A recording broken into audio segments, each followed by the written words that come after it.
একটা জয়ের খোঁজে সিলেট, প্রতিপক্ষ ফরচুন বরিশাল যে কোনো দলের জন্যই থ্রেট। তারকায় ঠাসা তামিমের দল, ঘরের মাঠে চাঙ্গা সিলেট স্ট্রাইকার্সের মনোবল। টস জিতে বরিশাল ফিল্ডিংয়ে, তামিম চমক উপহার দিলেন নাজমুল শান্তকে উইকেটের পেছনে দাঁড় করিয়ে। প্রথম ওভারেই আঘাত হানেন কাইল মেয়ার্স। ইনিংসের তৃতীয় বলেই রনি তালুকদারের উইকেট হারায় সিলেট স্ট্রাইকার্স।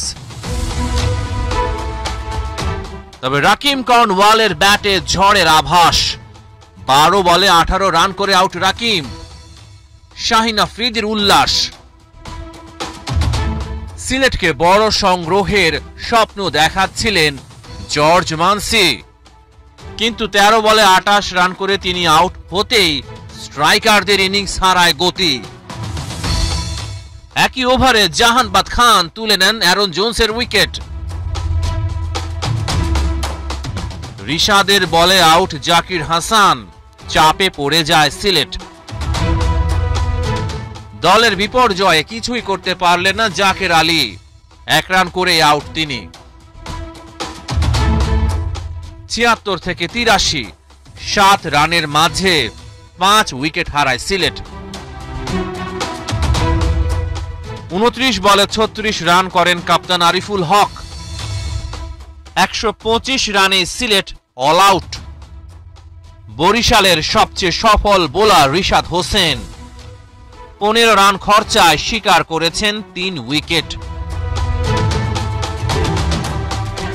জবাব দিতে নেমে ফরচুন বরিশালের শুরুটা ভালো হলো না। ইনিংসের প্রথম বলেই কাপ্তান তামিম ইকবালের ফেরা। ব্যর্থতার বৃত্তেই ঘুরপাক খাচ্ছেন নাজমুল শান্ত। তানজিম সাকিবের বলে আউট হয়ে গেল, কিন্তু চাপের মাঝে ঘুরে দাঁড়ালেন তাওহিদ হৃদয় ও কাইল মেয়ার্স। ম্যাচ থেকে ছিটকে পড়তে শুরু করে সিলেট স্ট্রাইকার্স। এই দুই ব্যাটার কোনো সুযোগই দেননি। 27 বলে মেয়ার্স পূরণ করেন 50। তবে তাওহিদ হৃদয় 50 পূরণ করতে পারেননি। 27 বলে 48 রান করে তানজিম সাকিবের বলে আউট হয়ে যান তিনি। শেষ পর্যন্ত ফরচুন বরিশালের সহজ জয়। 4 ম্যাচে 3 জয়ে তামিমের দলের সংগ্রহ 6 পয়েন্ট। হেরেই চলেছে সিলেট।